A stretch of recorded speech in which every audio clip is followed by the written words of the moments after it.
감성경제방송 돈다방 미쓰리 1월 28일 금요일 방송 시작하겠습니다. 돈다방 미쓰리 청취자 여러분, 이 어려운, 이 고통스러운 증시 잘 버티고 계십니다. 오늘은 2022년 1월의 마지막 주식 거래일이고요.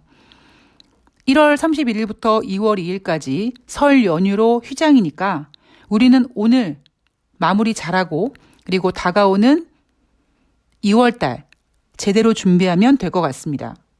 저는 언제부터인가요? 주식시장에서 오랫동안 주식할 수 있는 방법이 뭘까? 정말 이 부분에 대해서 심각하게 고민해 봤던 적이 있었거든요. 이 고민을 하게 된 계기가요. 제가 예전에 증권사에 근무할 때 같이 근무하던 차장님께서 암에 걸리셨어요. 그분이 암 때문에 회사를 그만두시는 거를 보고 야, 증권회사 브로커들, 그러니까 일명 주식 전문가라고 하는 사람들, 뭐 펀드 매니저, 이런 사람들 오래오래 장수할 수 있을까? 이런 고민을 하게 되더라고요. 워낙 스트레스를 많이 받는 직업에 거기다가 담배 많이 피고 술도 많이 마시고 막 그러니까 모든 스트레스는 만병의 근원이잖아요. 그래서 어떻게 하면 스트레스를 좀 덜 받고 오랫동안 건강하게 주식을 할 수 있을까? 이 부분에 대해서 고민을 했고 제가 내린 결론은 뭐냐면 되게 간단해요. 제가 어떤 주식을 매수할 때 매수한 순간부터 아니죠. 그러니까 매수하기 직전부터 마음을 달리 먹는 겁니다. 그래, 내가 이 주식을 지금 이 가격에 사면 보란 듯이 더 싼 가격으로 떨어질 거야. 즉 그 얘기는 내가 매수하려고 하는 그 종목의 저점을 잡을 수 없는 사람이야. 그러니까 내가 산 다음에 가격이 더 떨어져도 그러려니 하자. 이거고요. 주식을 매도한 다음에 분명히 누가 보고 있는 것처럼 내가 매도한 가격보다 주식은 올라갈 수밖에 없습니다. 그때 사람이 환장하거든요. 저는 그런 순간순간에 스트레스를 받아서 병에 걸릴 것 같아요. 그래서 그 부분도 그래, 마치 누가 보고 있는 것처럼 내가 매도를 하면 무조건 100% 올라간다. 그러니까 그러려니 하자. 그렇게 마음은 먹지만 문제는 뭐냐면 저도 인간이기에 제가 매도한 가격보다 많이 올라가면 빡치거든요. 그래서 그거를 이제 좀 보완하고자 제가 매도한 다음에 무조건 관심 종목에서 제외시켜버립니다. 그리고 시황도 마찬가지예요. 시황도 큰 그림을 그려놓고 어느 정도는 빠지겠지. 그래, 이 정도 빠지면 아마 내 예상보다 더 빠지겠지. 살짝 더 빠지겠지. 하다못해 장중에 터치라도 하겠지. 그러니까 내가 예상하고 있던 코스피, 코스닥 밴드보다 살짝 더 여유를 두고 아래로 열어놓고 위쪽도 마찬가지인 거죠. 그러니까 이런 마인드를 가지고 제가 뭐 주식 투자에 대한 조언도 해드리고 그리고 이렇게 방송도 합니다. 그런데 이제 이번 하락장 같은 경우에는 저도 사실 되게 정신적으로 힘들었던 게 뭐냐면 너무했거든요. 이거는 도대체 아래를 열어놔도 너무하잖아 이거. 그리고 미쓰리 생각에는 아니 말도 안 되는 개벽다귀 같은 이슈로 이렇게까지 시장을 빼야 돼? 뭐 이런 좀 뭔가 견딜 수 없는 스트레스를 좀 받게 됐었습니다. 이번 하락장에. 근데 어쨌든 주식시장은요. 시뻘건 피바다가 좋긴 좋은 것 같아요.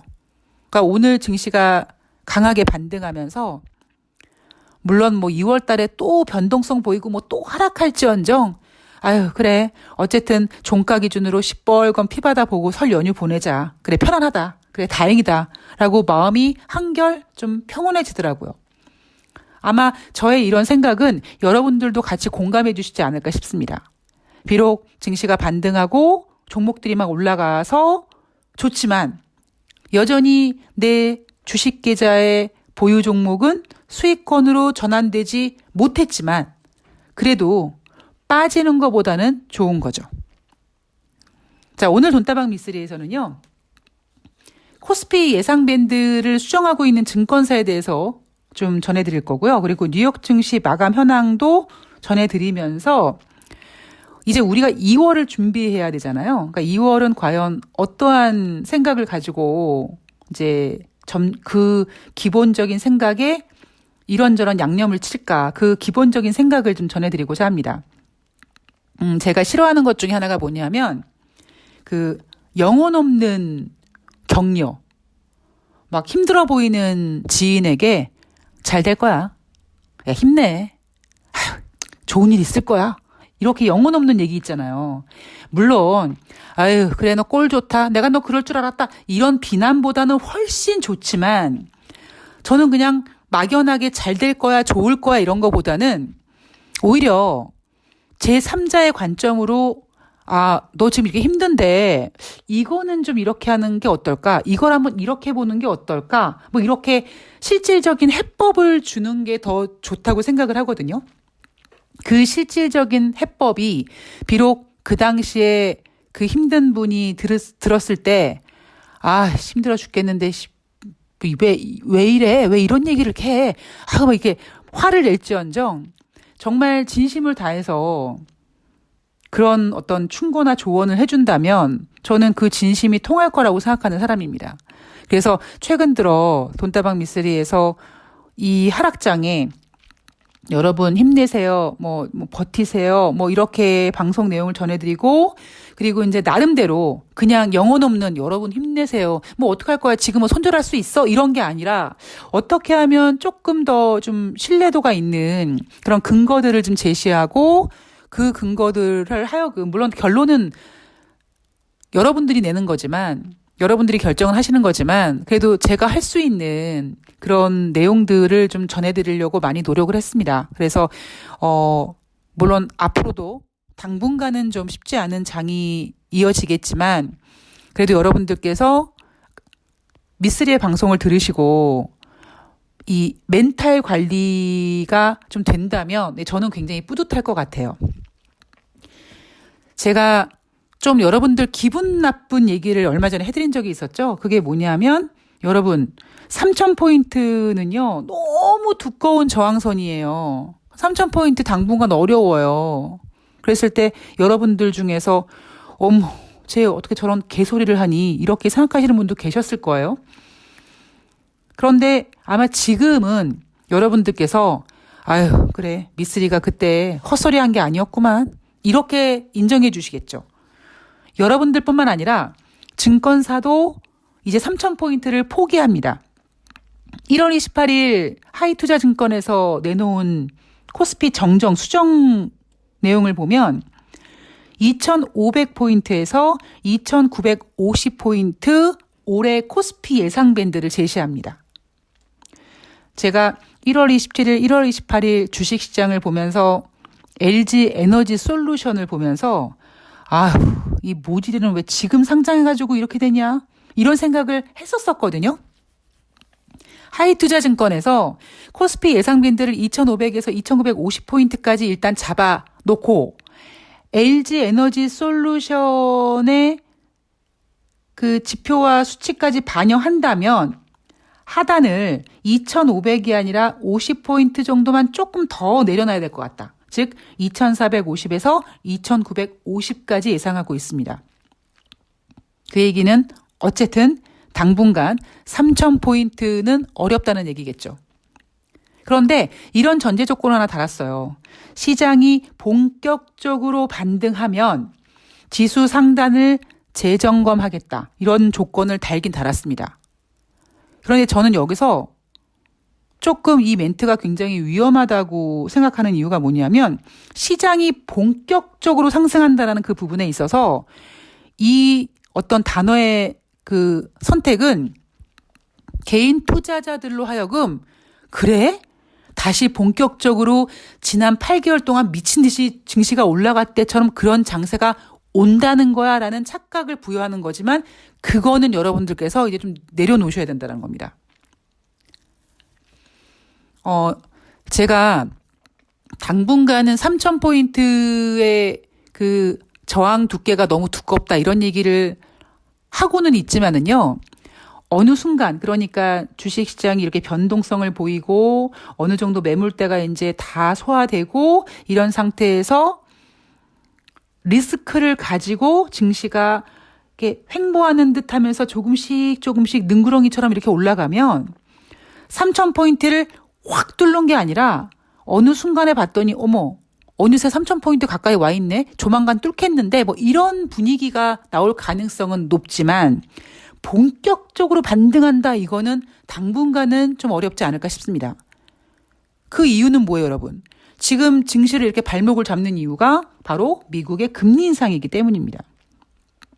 금리 인상이라는 이 이슈가 쉽게 없어질까요? 그건 불가능해요. 지금 연준의 금리 인상 이슈가 없어지려면 경제가 눈에 띄게 후퇴하거나 그럼 또 이제 경기 둔화 얘기 나오겠죠? 아니면 미국 경제가 어느 정도 완만하게 가도 연준에서 금리를 인상하지 못하게끔 어떤 다른 악재가 나올 가능성이 크기 때문에 본격적인 반등이란 단어는 조금 조심해야 될 것 같습니다. 1월 27일 목요일 뉴욕 증시 마감 현황을 보면은요. 다우지수가 0.02% 하락, S&P 500이 0.54% 하락, 나스닥이 1.40% 하락했습니다. 1월 27일 뉴욕 증시는 상승 출발했지만 상승폭을 반납하고 마이너스로 끝났어요. 어머 미쓰리. 근데 우리나라 증시 어떻게 이렇게 반등하니 웬일이니? 이런 분들을 위해서 우리나라 증시는 뚝심을 갖고 이제 보는 거죠. 어떤 뚝심이냐? 미국 증시 많이 빠졌잖아요. 그러면 뉴욕 증시가 반등을 하건 아니면 더 빠지든 우리나라 기준으로 1월 31일, 2월 1일, 2월 2일, 3일 동안 우리나라 증시는 쉽니다. 그러나 뉴욕 증시는 열리거든요. 그리고 아직 뉴욕 증시 기준으로 1월 28일 금요일 증시가 열지 않았으니까 최소한 금, 월, 화, 수 이렇게 나흘 동안 한 번쯤은 제대로 된 반등하지 않겠니? 이런 기대를 가지고 우리나라 증시는 지금 1월의 마지막 거래일에 이렇게 화려한 반등의 휘나레를 날리고 있는 겁니다. 물론 여러분 흥분하시면 안 돼요. 예, 여전히 불안합니다. 자, 뉴욕 증시가 1월 27일 날 장 초반에 강세를 보였던 이유는 바로 연준의 회의 결과가 매파였지만 그래도 불확실성은 해소됐다. 그 불확실성이 뭐냐면 혹시 저것들 1월 달에 금리 인상하는 거 아니야? 3월 달에 막 50bp 하겠다고 하는 거 아니야? 갑자기 대차대조표 축소 일정을 내놓는 거 아니야? 이런 불안감은 해소된 거죠. 제롬 파월 연준 의장이요. FOMC 회의를 이제 끝내고 기자회견에서 조건이 무르익는다고 가정한다면 3월에 금리를 올릴 수 있다라고 했단 말이에요. 그런데 참 사람은요. 듣고 싶은 것만 들어요. 그러니까 조건이 무르익는다고 가정한다면이라는 가정법은 완전히 무시하고 3월에 금리를 올릴 수 있다에 꽂힌 거죠. 그러면 반대로 얘기하면 만약에 연준은 조건이 무르익지 못한다면 3월에 금리를 인상하지 않을 수도 있다는 거겠죠. 그래서 제가 여러분들께 여러분 연준이 올해 금리 인상 3번 한다고 했는데 그렇게 금리 인상 쉽게 하지 못할 거라고 계속 얘기해 드린 게 바로 이런 부분입니다. 어떤 부분이냐면 바로 조건을 무르익게 하지 못할 경우가 생길 거라는 거죠. 당장 이날 어떤 내용이 나왔냐면 10년물 미국 국채 금리가 전일에는 1.87까지 갔다가 이날 1.80까지 살짝 내려오긴 했습니다만 여전히 좀 고가고요. 여기에다가 2년물 국채 금리가 1.2%까지 상승한 겁니다. 그래서 10년물 장기채와 2년물 단기채가 점점 좁아지니까 미국에서는 이거 이러다가 경기 둔화되는 거 아니야? 이런 생각을 이제 하기 시작했습니다. 이게 뭐가 문제냐? 여러분 어떤 것이 작용을 하면 힘에 어떤 것에 힘을 가하면 바로 옆에 가까이 있는 것이 먼저 영향을 받지 않습니까? 저 멀리 있는 거는 영향을 받긴 받겠지만 시간이 좀 걸리겠죠.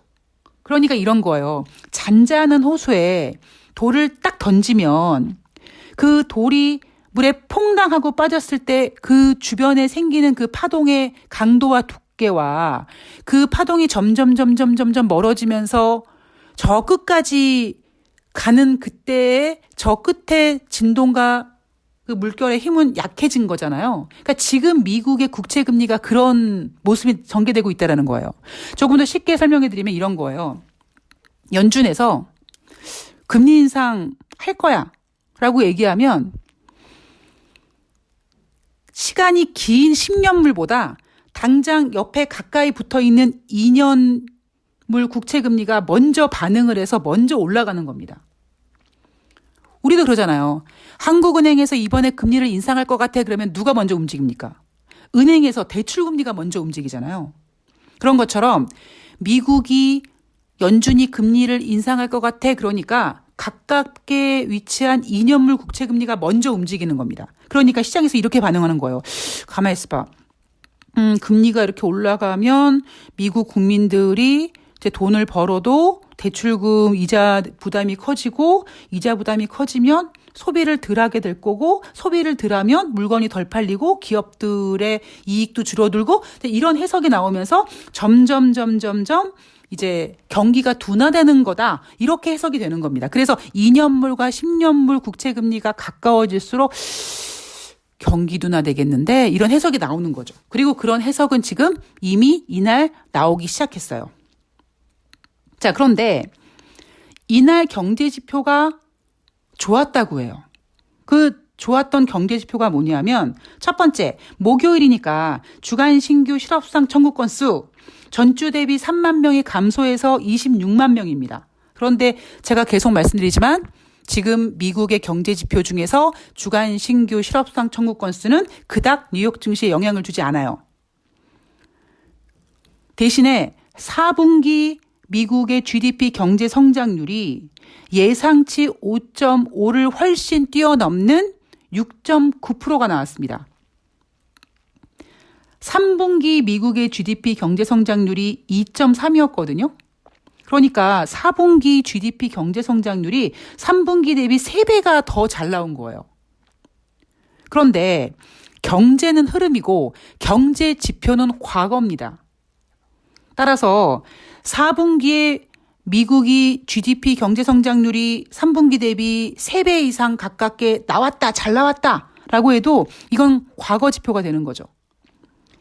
이 4분기 GDP 경제 성장률 6.9%가 어쩌면 미국의 금리 인상을 뒷걸음질 치게 할 수 있는 요인도 돼요. 그게 뭐냐면 지금 여러분 2021년 4분기가 아니라 우리는 현재 2022년 1분기 1월을 살고 있어요. 그러면 이제 1월 달, 2월 달, 3월 달이 되면 1, 2, 3개월 동안의 미국의 GDP 경제 성장률이 과연 4분기 경제 성장률 6.9를 뛰어넘을 수 있을까요? 저는 불가능하다고 봅니다. 제가 그렇게 불가능하다고 보는 이유는 미쓰리가 계속 체크하고 있는 경제 지표가 미국이 이제 꺾이기 시작했어요. 그 꺾이기 시작한 가장 근본적인 요인이 뭐냐면 연준은 작년 11월 달 FOMC, 12월 달 FOMC 회의, 이번 1월 달 FOMC 회의에서 금리를 전혀 건드리지 않았어요. 그런데 이제 연준이 금리를 좀 인상해야 될 것 같아요. 이런 얘기를 좀 하니까 기준금리는 건드리지 않았지만 이미 시장의 심리적인 그 반영이, 그러니까 심리적으로 반영이 돼서 경제 지표가 11월 달부터 이제 살짝 흔들리기 시작하는 겁니다. 그래서 주택 지표 같은 경우에는 어떤 주택 관련된 지표는 3개월 동안에 지금 하락으로 전환됐고요. 지난번에 미쓰리가 이거 부진하게 나올 거예요 라고 했었던 IHS 마켓에서 발표한 제조업 서비스업 PMI 지표도 부진했고 어떤 지표들은 기준선인 0보다 부진한, 그러니까 경제가 이제 확장이 아니라 위축 구간이라는 것을 보여주는 지표들도 나타나기 시작했습니다. 금리를 건들지 않았지만 이미 심리적으로 미국 국민들은 금리 인상 당한 것 같은 느낌이 드는 거죠. 그러니까 그런 심리가 이제 점점점 작용을 하는 거예요.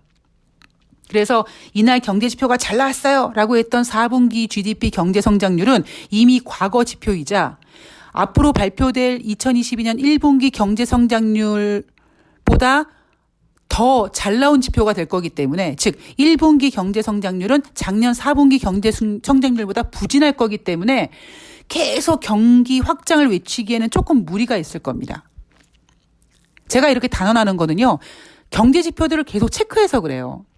그리고 이날 12월 내구재 수주 경제 지표도 11월에는 3.2% 증가됐었었는데 이번 12월에는 0.9% 감소했고요.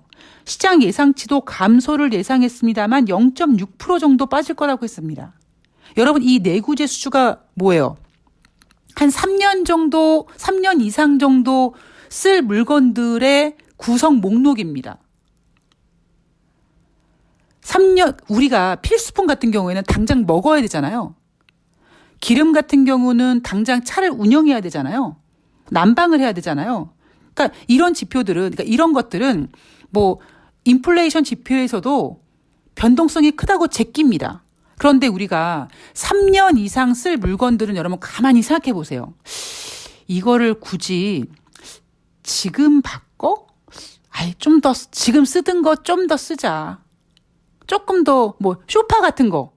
소파를 되게 바꾸고 싶은데, 기존에 쓰던 소파가 있는데, 가만히 있어봐. 지금 앞으로 금리 인상하고 그러면 조금 경제가 안 좋고 조금, 가게가 좀 소비가 위축될 수 있을 것 같으니까 이 소파를 조금만 더 써보고 나중에 새 소파를 사자. 이렇게 생각하니까 내구재 수주가 줄어드는 거죠. 그 목록들이 내구재 수주 목록이고요. 그 12월 달 내구재 수주가 11월 대비 감소했습니다. 그리고 이날 발표된 기업 실적들도 부진했어요. 근데 실적이 부진했다라기보다 뭐 기업들마다 약간의 차이가 있지만 어떤 기업은 예상치에 부합했지만 앞으로 전망이 좀 걱정되고 뭐 이런 그 기업들도 같이 있으니까 기업 실적들이 딱 부진했다라고 얘기하기보다 기업들은 실적을 발표하면서 전망을 발표하는데 그 전망치에 대해서 기업들이 살짝 눈높이를 낮췄다라고 보시면 될 것 같습니다. 지금 3월에 기준금리 인상 가능성이 100%고요. 이 올해 두 번 정도 금리를 인상할 가능성이 11.9%고요. 3월 달에 금리 인상하고 그리고 5월 달에 금리 인상을 또 할 거라는 것이 80%에 달하고 있습니다. 그리고 올해 연준이 금리를 5번 인상할 거라고 생각하는 퍼센테이지도 60%에 달하고 있습니다. 그러니까 아직까지 이러한 공포가 뉴욕 증시를 짓누르고 있는 거예요. 지금 3월 달에 FOMC에서 금리를 인상할 거다 가능성 100%잖아요. 그러니까 이 100% 안에는 25bp가 아니라 50bp일 수 있다라는 우려감도 반영이 된 겁니다. 그래서 연준에서 금리를 동결하고 이런저런 발언을 했습니다만 뉴욕 증시가 저렇게 정신을 못 차리고 있는 거예요. 그런데 미쓰리가 올해 연준이 3번의 금리 인상 쉽지 않다. 그 이유 중에 하나, 미쓰리가 그렇게 제시하는 근거 중에 하나가 이미 작년 연말 정도부터 금리는 동결했지만 이미 미국 국민들은 금리 인상했을 거라고 이미 최면에 건 상태이기 때문에 그때부터 이제 발표되는 경제 지표들이 서서히 이제 꺾이기 시작했고요. 이런 상태 속에서 연준이 굳이 금리 인상을 하지 않아도 그런 어떤 소비 둔화라든가 이런 소비 둔화된 지표를 가지고 여러 전문가들이 아이고 미국이 이제 경기가 둔화되겠네 이런 어떤 보고서들 나오면 인플레이션이 저절로 이제 내려간다는 거죠. 그리고 되게 가파르게 내려갈 가능성이 높습니다. 왜냐하면 지난번에 너무 높았기 때문에. 2021년 4분기 미국의 GDP 경제 성장률이 무려 6.9%씩이나 됐기 때문에 반대적으로 이제 인플레이션의 어떤 수치나 이런 것들이 빠른 속도로 내려갈 가능성이 높은 거죠. 그럼 굳이 뉴욕 증시는 글로벌 증시는 금리 인상 압박을 받을 필요가 없다라는 겁니다. 물론 여러분 금리 인상을 하긴 할 거예요. 단지 그 횟수와 강도의 의미를 두는 거고 저는 오히려 올해 금리 인상을 연준이 원하는 만큼 못할 거고 어떤 정신 나간 전문가들이 뭐 6번, 7번 하는 얘기 어린 반푼어치도 없는 얘기고 그 중에 하나가 뭐냐면 아무리 미국이 경제가 어느 정도 유지가 되고 증시도 빠지지 않고 그럼 연준은 금리 인상을 막 하겠죠. 그럼 금리 인상을 하면서 증시 꺾이고 경기 둔화 얘기 나오고 이럴 수도 있지만 굳이 그러지 않아도 미쓰리가 체크하고 있는 다른 악재들이 아직 시작도 안 했기 때문에 미국의 금리 인상의 발목을 잡을 수 있는 재료들은 워낙 많습니다. 그런데 그냥 제가 봤을 때 그냥 지금 뉴욕 증시는 그냥 쫄아 있어요. 아직 금리 인상 하지도 않았는데 이미 벌써 그냥 금리 인상에 벌써 디폴트 된 상태처럼 뻗어 있습니다. 이럴 필요는 없다라는 거죠. 제가 여러분들께 잘 시장을 버티고 계십니다. 뭐 2월 달에 또 어떻게 될지 모르죠. 예. 뭐 저는 여러분 이제 저점을 찍고 이제 반등합니다. 이렇게 단언할 수는 없습니다. 단지 우리나라 증시가 1월 28일 날 강하게 반등하는 이유는 설마 뉴욕 증시에서 나흘 매매 기간 동안 최소한 한두 번은 반등하겠지. 뭐 이거를 기대하고 지금 먼저 선반영되고 있기 때문에 거기에 대한 그냥 그래 1월달 잘 마무리하자 정도지 여러분 바닥이 찍었어요. 뭐 이렇게까지는 말씀을 드리지 못합니다. 그런데 제가 좀 여러분들께 힘있게 말씀드릴 수 있는 부분은 뭐냐면 당장 1월 28일 날 2년물 미국 국채금리와 10년물 국채금리가 막 좁아지니까 차이가 좁아지니까 둔화 얘기 나오잖아요. 그러니까 이러한 내용들이 이제 시장에서 어떻게 반영되냐 하면 야 연준이 굳이 금리 인상을 이렇게 할 필요가 있겠어? 뭐 이런 그 해석으로 이제 되면 해석으로 다시 풀이되면서 뉴욕 증시가 안정이 될 겁니다. 안정이 되지만 우리가 지난번 8개월 동안 강력하게 막 미친 듯이 증시가 올라가는 그런 유동성 장세, 그런 장세는 이제 잊으셔야 되고요. 예. 이제는 안정적으로 금리 인상을 너무 좋으면 금리 인상한다.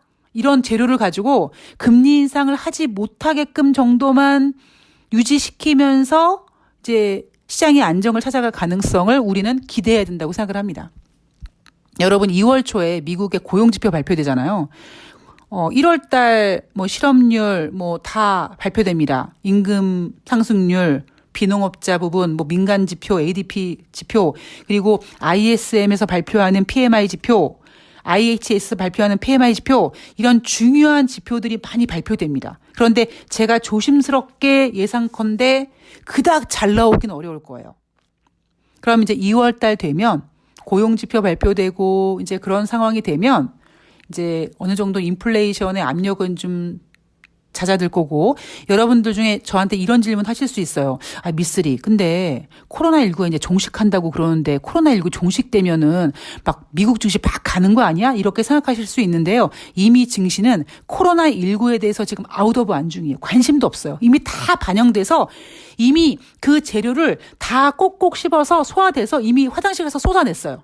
그러니까 거기에 대해서는 걱정 안 하셔도 되고 대신에 시장이 어느 정도 안정이 되면 당장 또 코스피 밴드를 하향시켰던 증권사들이 또 그냥 간다고 또 지를 거예요. 예. 제가 3,700포인트 외쳤을 때 분명히 말씀드렸습니다. 고점이었다고. 그러니까 그런 거에 속지 마시고 2022년 올해 증시는 미쓰리가 생각하는 건 이런 모습이겠구나라고 한번 생각해 보시고 제 방송뿐만 아니라 다른 전문가 의견도 들어보시고 최종 결정은 여러분이 하시는 겁니다. 자, 여러분 설 연휴 잘 보내시기 바랍니다. 네, 여러분 2022년 새해 복 많이 받으시고요. 무조건 건강하시고요. 이제 늘 마음속으로, 1월달 왜 이렇게 안 좋아? 아유, 시작이 왜 이래? 라고 하면서도 마음 한편으로는, 그래, 아직 음력으로 12월이야. 뭐 이렇게 스스로 위로했는데, 이제 설 연휴가 끝나면 정말 이제 빼도 박도 못하는 2022년 시작이니까 건강하게, 그리고 그동안 하락했던 주식시장에서 힘들어했던 내 종목들, 시간은 걸리더라도 잘 회복시키고, 수익으로 전환시키고, 아마 1년 정도 뒤에 갔을 때는 아유 힘들었지만 그래도 종목들 잘 만회했다라고 웃으면서 그러니까 1년을 마무리할 수 있는 그런 2022년이 되셨으면 좋겠습니다. 돈다방 미쓰리는 설 연휴 쉬지 않습니다. 왜냐하면 뉴욕 증시가 계속 열리거든요. 자, 여러분들 고향 가시는 분들 잘 다녀오시고요. 전 다음 방송에서 뵙도록 하겠습니다. 고맙습니다.